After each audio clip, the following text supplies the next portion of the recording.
Good afternoon. Thank you for taking time to join us today. My name is Bryan Mann. I am a principal sales engineer with Citrix. I cover the central U.S. and Wisconsin and Illinois. I'm joined today by experts from Google and from IGEL. I'll let them introduce yourselves. I'll start with Carl from IGEL. Please give yourself a quick introduction. You bet.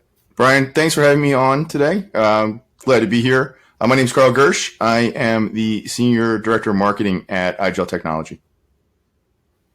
Thanks. And Cyrus?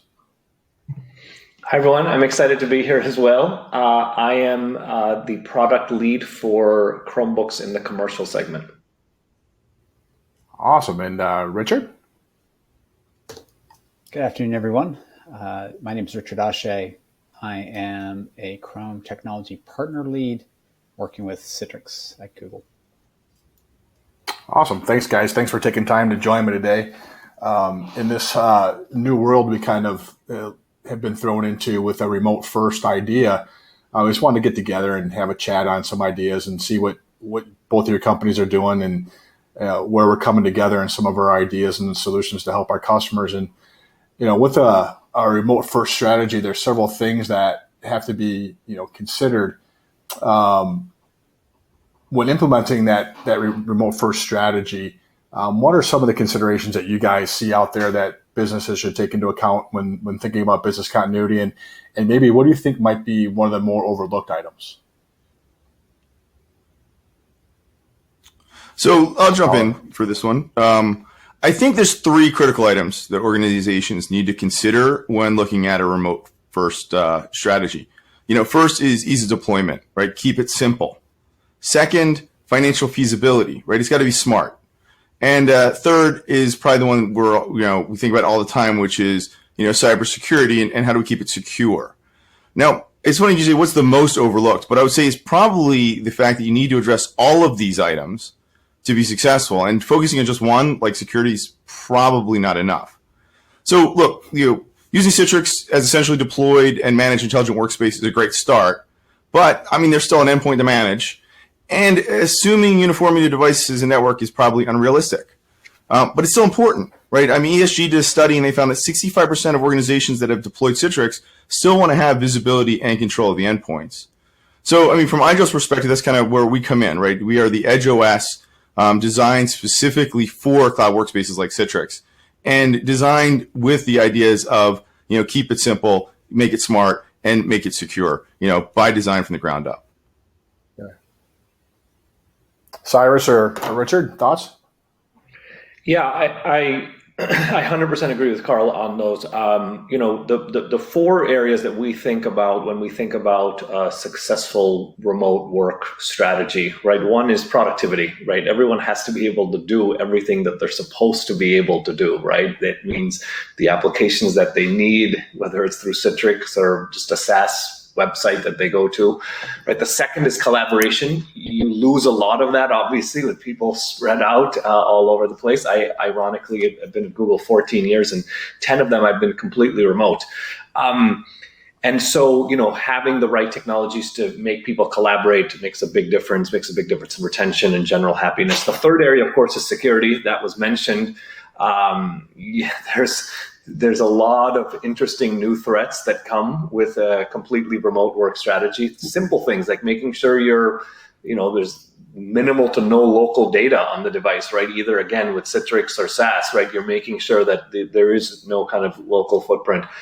And lastly, what Carl mentioned, I think, is a really good one, which is device management, right? Endpoint management becomes extremely important. Central endpoint management, ideally cloud-based, so that even IT admins when they're elsewhere, right, just have the ability to go manage them. So I would say those are the four, right? Productivity, collaboration, security, and central endpoint management. Awesome. Richard, anything to add to that?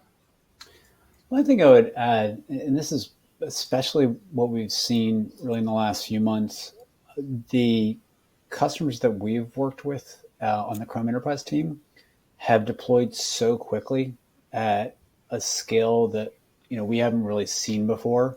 They've been doing it globally. And what they found was that they needed a lot of flexibility.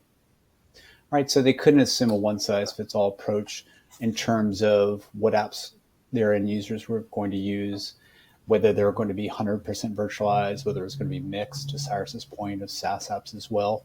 So being able to easily adapt to those user needs when you're deploying so rapidly becomes really important to ensure the user's having a great experience.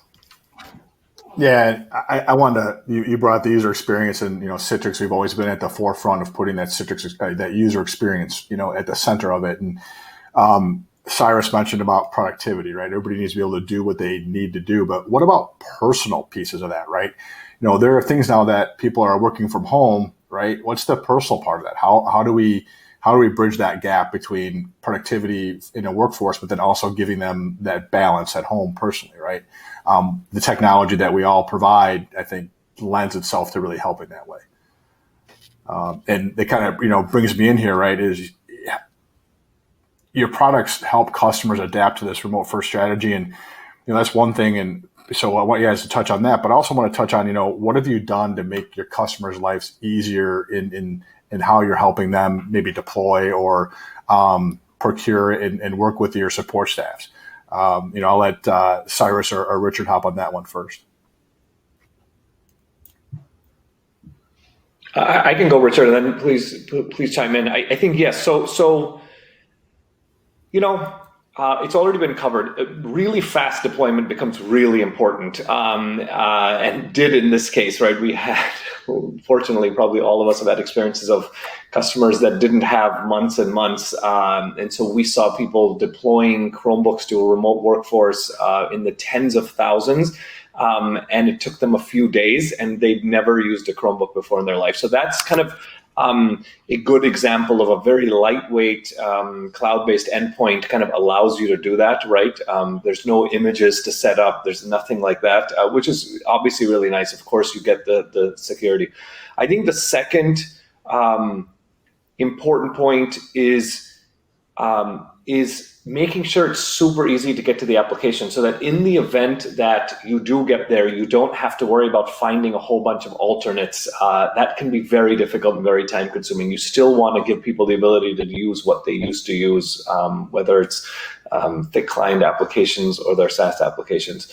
So identity, making sure all the single sign-on and all of that continues to work is very important. Those are just a few, I would say, Richard.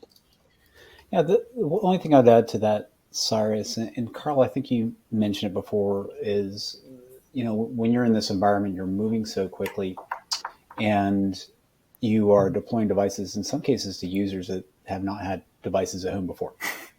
Then cost effectiveness becomes extremely important.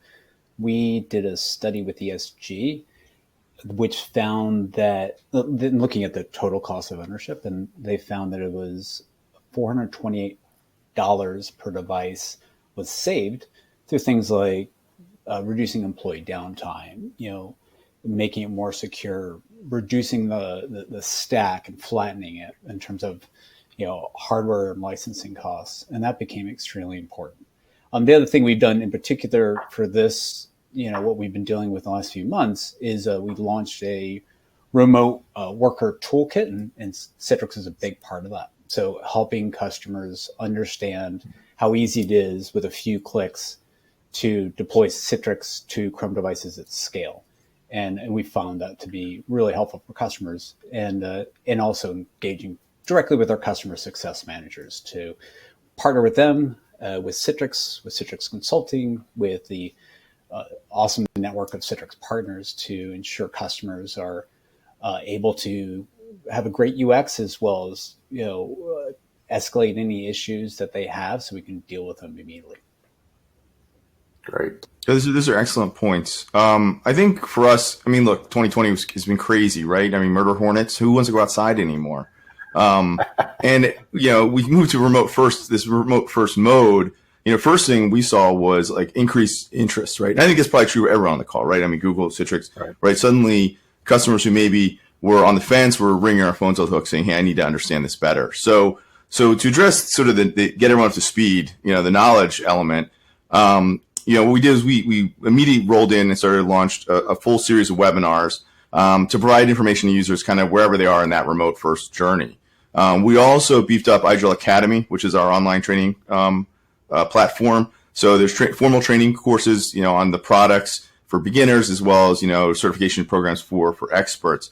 But perhaps the most interesting and well-used part of the IGEL Academy is our IGEL Social Learning Center. So IGEL Academy has kind of the official courseware that we put out there, but we also have IGEL experts from around the globe kind of producing and posting informal training videos on various specialized topics. And it's like kind of a repository that if you've gone through the training or you have a specific question, you can kind of go in there, look at the recordings from some of the experts for some ad hoc, sort of unofficial kind of guru type of leadership. And that kind of covers the training part. Because again, I think for most of us in UC, there was especially like Citrix has been in this business for 20 plus years. IGEL as well, Google as well. I mean, we've been talking about the benefits of, remote work. And, certainly I think we've all experienced those customers like, yeah, I'm going to keep doing what I've always been doing up until 2020 when that wasn't an option anymore. Right. So training was important. Speed, you guys mentioned speed. I think that's really, really important, right? So our goal was to make it as easy as possible for people to get a chance to try out our IGEL operating system. And either by downloading the software or using it on one of the UD Pocket devices. So what we did was we eliminated the need to register to do the trial of IGEL. So you can get a 30-day trial of IGEL with zero registration, download it, test it out, play around with it, see how it works. If you want to do extended testing, you simply register that trial and you get another 60 days. So a total of 90 days of trial time to assist with evaluation and rollouts. We also put together some promotions. I don't want to make it to be too salesy here, but I'll mention that we put together a work from home kit for customers that are using IGEL already. You can get a UD Pocket full OS and maintenance for about 50% off of SRP. And we also offer a free upgrade to our most recent OS 11. So if you are using IGEL on a previous version, say OS 10 or below, you can jump up to OS 11, which gives you, greater flexibility, has more built-in integrations and the like, simply by just renewing maintenance for 3 years. So we try to essentially, close the knowledge gap and then make it really easy to try IGEL and then make sure you're using the best possible version. Awesome. And, Carl, you mentioned, right, a lot of our customers alike were pushed into this, right? And obviously there was a reaction to what happened. And now we're moving down the path. What improvements do you see that may be needed as we really approach this remote first strategy from both a cultural and maybe a technological perspective to kind of deal with, phase two, right? We've reacted. Now we need to adjust. What a great phrasing of that. If you guys don't mind, because I'll just keep rolling from my previous thought a little bit here. But right, remote first ushers in the era of cloud-based workspaces. It's delivering what Citrix and IGEL and Google have been touting for years. I joke around. I had to suppress the "I told you so," reflex for all these customers going, "Hey, I need to get in and roll this out," right? And you're laughing, right? And I'm a former Citrite, so I spent time at Citrix, talking about the benefits. So, I think, there's this concept people talk about of active inertia where people just kind of get in the inertia of business as usual. And 2020, gave everyone a big goose that there is no more business as usual, or whatever we're going to call usual is not what it was a year ago. So what's great about this in a sense, the silver lining as it were, and I'll be careful because obviously it's a very serious time, is that, organizations are suddenly experiencing these benefits. Organizations might have been on the fence. They're going, wow, this actually works. People are actually productive when they are working remote. So, I think when we look forward though, and we say, hey, how do we maximize these gains, right? We all, it's like, we jumped into this, we got pushed into it, but how do we maximize these gains as we look forward? I'm going to argue you got to rethink IT, right? And I'll go back, I'll date myself a little bit. I remember 95, first wave of internet adoption, right? What did everyone do? All right, we added .com to our name, post up a website, deploy email. But the real benefits, and I think Google's going to test this strongly, the real benefits wasn't when you just did those things, but when you rethought how you can apply internet technology to your existing business processes, right? Things like application communication between transacting organizations, right? Things like that is where we saw significant gains. We saw significant transformation of the industry, right? Of organizations. And I think the same is going to be true for remote first, right? So the idea of deploying like a fat client OS, and then using that to access your cloud workspace. That's like printing out your emails and reading them, which by the way, in 95, I knew a CEO, that's what he did. He printed out every morning his administrative system, print out all his emails. He'd read them and then write responses, right? So So I don't think, hopefully no one's doing that today. And if we talk about cloud workspaces and remote workspaces, I think it's the same thing. We need to rethink how are we architecting and designing around this era of compute. And, again, plug for IGEL, deploying an operating system specifically designed for that. So for the user, we want to replicate an office experience, make it easy for them to be working from home remote. We need to give them easy access to the tools they need, video conferencing, et cetera. And then for the IT management side, we need to make sure that they have complete visibility management of the endpoints in this new paradigm, right? Where not everything is uniform and on network. And that's why IGEL not only has our UMS management platform that has cloud integration, but we also have built-in integrations with like Liquidware, ControlUp, Lakeside and Login, VSI. So I think, that combination of, rethinking what does IT mean in this next decade, building for that, and thinking about the user experience, and then also making sure that it's easy to manage are some of the key elements. And to the Google folks, right? You guys have been at the forefront of innovation and things moving forward. So what do you guys see moving forward that may need to improve either from a technological or cultural perspective? You mentioned Cyrus. I've been remote for 15 years, right? So for me, the culture is, hey, I added some kids into the mix at home now, right? So what do you guys see, more going forward to be the improvements that we're going to need for this? Yeah, Cyrus, you're old head at remote work. So what do you think? It's funny. Even just 10 years ago, it was a big deal to be working remote, right? I remember talking to a lot of people and they said, are you sure you want to do that? Are you sure you want to do that? And it's funny because we were fortunate to be at a company like Google where Richard will know this, right? Out of the 8-10 meetings I have a day at least, every one of them is on video. And so to me, the difference between 2D and 3D is not enormous, right? I'm still seeing facial expressions. I'm still seeing them. I'm able to collaborate with them all day long. And so, and then all of our tools are cloud-based. You could literally be in any room, anywhere. You could be in Hawaii. You can get all your work done. And I think that also makes a big difference, right? I think I really love the way Carl put it. I think that the transformation, a lot of that transformation had already been achieved by SaaS applications and those types of things. And of course, Citrix allowing a bridge to the applications that you need that are not yet fully in the web. Richard brought up an interesting point separately, which is an interesting one. The other thing that from a cultural and technological perspective, both, that really helps with remote work is if you give them a tool that they already are very familiar with. The nice thing about something like a Chromebook or any device actually that they're used to is it's just a browser, right? You used to say if you're 9 or 99, you know how to use a browser, which is nice. And so it's very easy to get started. You feel like, okay, I understand this, I understand how it works. And so there's no on-ramp time, right, for end users, which is also very important, right? You don't want to give them something that's going to be complicated. It's got to be really, really easy to use. Of course, you have Chrome Enterprise, which means same user experience as on a consumer Chromebook, but then you get all of the advanced features. You can turn it into a kiosk or do all kinds of other things with it. So, awesome. And 100% agree with Cyrus. So the only thing I would add to that, if you sort of wind the clocks back and just look at the growth of SaaS, it really, in some cases, started off as a mix of let's bring consumer IT to work.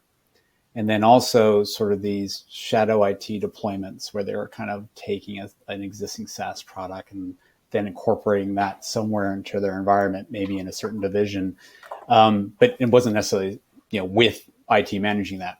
So what I think companies like everyone here have learned and our customers have learned is that they need to provide that consumer grade experience with all the enterprise controls and the security and the manageability so that users, especially now, they're getting these devices into their home, a managed device into their home, which is it's unusual, right? And so getting used to that experience and then being able to pivot and do their consumer experience seamlessly without feeling like they're still on this work device becomes really important from a UX perspective.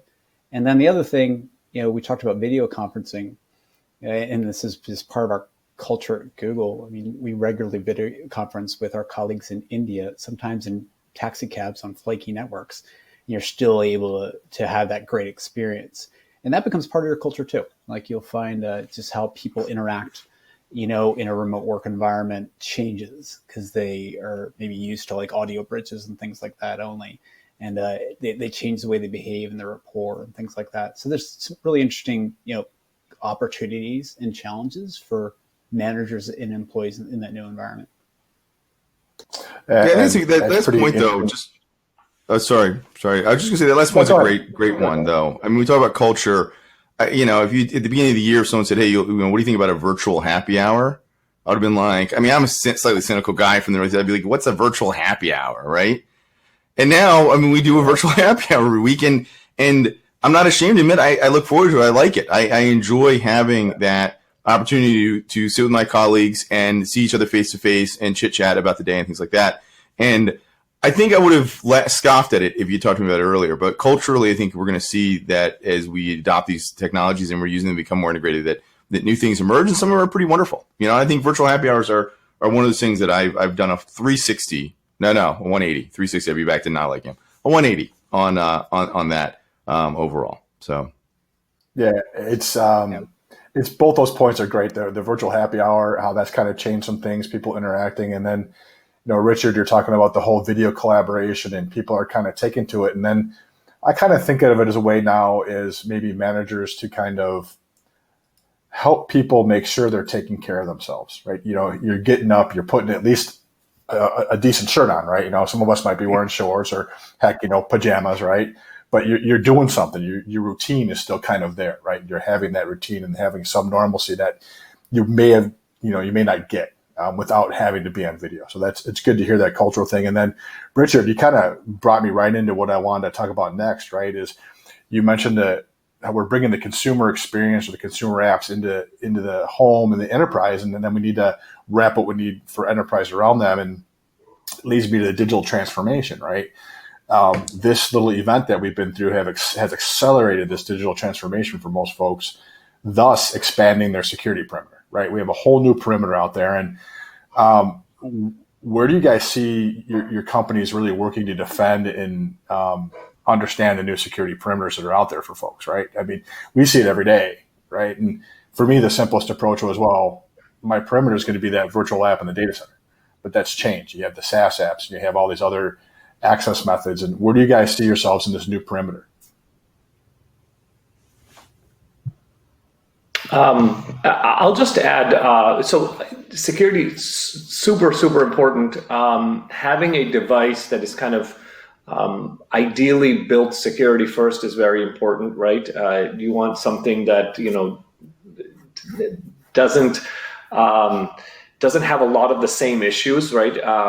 Of course, Chromebooks, right? There's no such thing as a virus protection app on a Chromebook because you can't modify the operating system. In fact, there's a second one there preserved, and which also allows for constant security updates without the user even knowing, and you can switch between your A and B operating system.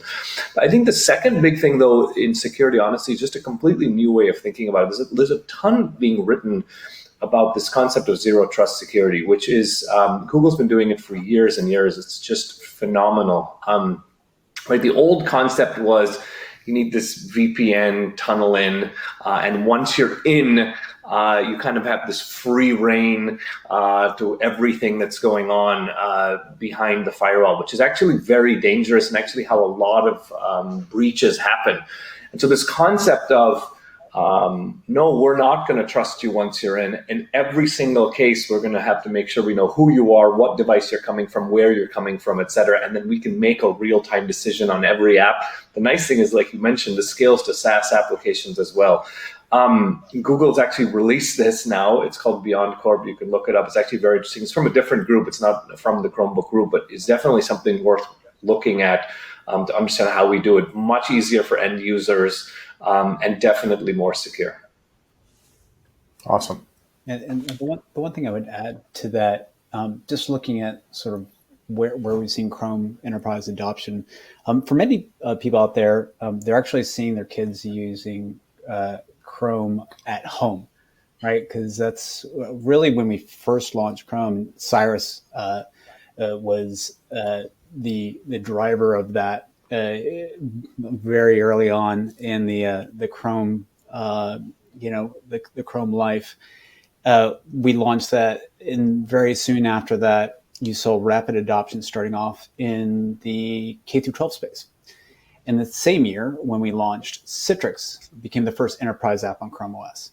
So Citrix really saw this with us as being an enterprise solution from day one.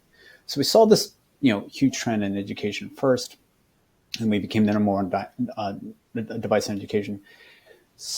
Then we saw similar trends, starting off first in healthcare, then we saw it in financial services, and then we saw it in retail, and we started seeing it across industries. And when you sort of step back and look at what happened, vast majority of those customers were already Citrix customers. I mean, Citrix is 99% of the Fortune 500, so that's not surprising that those customers are Citrix customers. And they needed a great experience on Chrome OS with Citrix, right? So, and we've been working with them from day one. They're our most strategic partner in the enterprise, really. And, when you look at those different industries, they'll come, it's interesting. They're very diverse and different in many ways, but they actually have some similar challenges that Chrome just is in the right place at the right time. And we've definitely seen that, this year as well with remote work, and that, the need to manage devices remotely. In the case of all these industries, they need to deploy rapidly at scale. It needed to be highly secure without having to, stack on all these other different, heterogeneous environments for security around it. It was really just the security that Cyrus talked about built in a very different way than we've seen, with fat clients. And to be able to do that at scale became critical to all those industries, and now, of course, more than ever. Right. And Carl, I assume you've probably seen the same type of adoption trends or in the industries.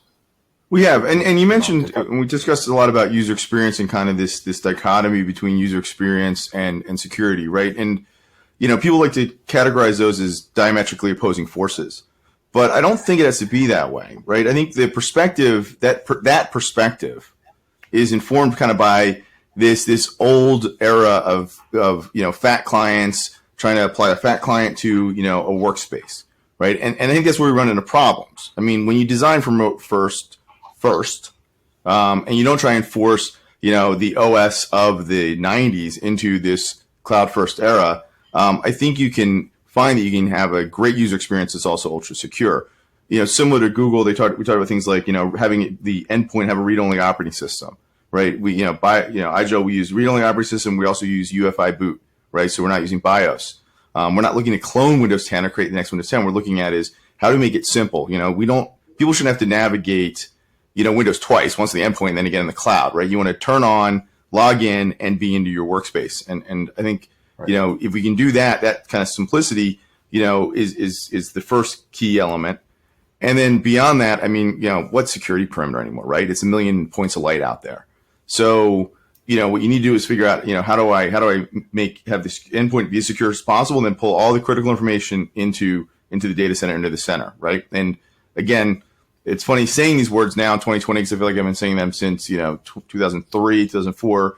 Talking about Citrix, even Google. I mean, with these cloud first ideas, it makes a lot of sense. So I think we talked a little bit about zero trust. We'll touch on that maybe later on, but I think when you develop from the ground up for a cloud workspace, you're going to deploy the endpoints is different in terms of making it really simple and really secure, and you're going to focus on delivering those workspaces, applications, and resources from the cloud.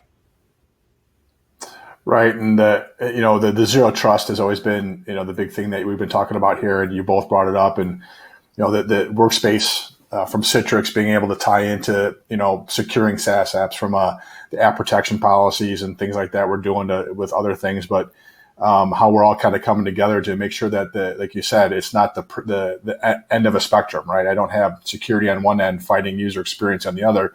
We're able to kind of blend that, right, to get the right mix at the right time. The continuous contextual access that's needed for folks to do their work, to be productive, to make it easy for them. It sounds, the way we all work together is come a long way in what we're doing. On that line, what have you seen with your customers trying to at least understand zero trust? You Beyond Core, that's the great stuff that you said to go read, and there's other people out there talking zero trust, but What do you see as a trend with your customers trying to even just get their arms around zero trust? So I think that's a natural, right. So natural extension kind of from the previous question. Most of our customers are looking at zero trust, especially if they're in a regulated, compliance-oriented industry like FiServ, financial services, healthcare, government, legal. Look, when everyone is coming in over a presumably dirty network, zero trust should be the default assumption for everything, including the attached devices. So I think from that perspective, again, it is the norm, right? It's funny we're giving the name what is going to be kind of the standard. I mean, the old days of just like, hey, let's put everyone on network, build a really high wall and a really deep moat, and we're good, right? And really stringent policies. That's not going to work when everyone's at home. So, we touched on it before, but IGEL being a read-only operating system, having secure boot. Zero trusted device is kind of what we're saying. Make sure the endpoint OS is near impregnable. Now, there's a challenge because some people are on personal devices. That's why we have things like our UD Pocket, which allows you to stick in a USB, boot from that, which the USB has the IGEL OS, boot from that. And when you're done, you want to go back to playing games or, making TikToks or whatever you do, pop that out and you're back into whatever you want. Right. So like, again, it goes back to what I look at is that we're still trying to stick that square peg, which is a fat client, into the round hole, which is cloud first. And we keep trying to add these things to it. Like, all right, we'll make a policy. Everyone's got to have AV, right? And that's great, but it's not the answer, and trying to put everyone on a VPN. Holy cow. I mean, the cost alone is going to be crazy, right? So, the reality is that when you're attaching to cloud workspace, there's zero benefit to have a fat client on the device. And I think moving to a secure, like an operating system that is read only on the device, is a big component of zero trust. And so part of what we're trying to do is communicate that out. The endpoints are your single biggest, attack fabric. So, what you can do, and what you can do to try and mitigate that is really critical. So, I think in the end, also, just if we look forward a little bit, obviously, it's going to be important that the endpoint, there's management that you can report up. Citrix has done some phenomenal things around analytics. IGEL as well through our management interface allows you to really see what's going on. You can remote shadow, an operating system. So if something seems like it's a bad actor, you can jump right in and see what's going on. So being able to take advantage of sort of those various tools that are out there and fundamentally, perhaps in the future, roll them into a single API is going to be, I think, pretty important because we can't live off of the old assumptions that we're going to have uniformity of device, we're going to have everyone on the same network that we're going to secure and things like that. So it's again, similar to, I think, a thread we've been talking about. It's a rethinking of how do I deploy IT when the default is going to be people coming in over a dirty network connection on the potentially a home device or whatever else. And I can't assume any of the things I could assume before in terms of how to secure that. Sure. Richard, Cyrus, thoughts? I think he said it perfect. Awesome, because I know we're running a little over, but there's one last thing, right?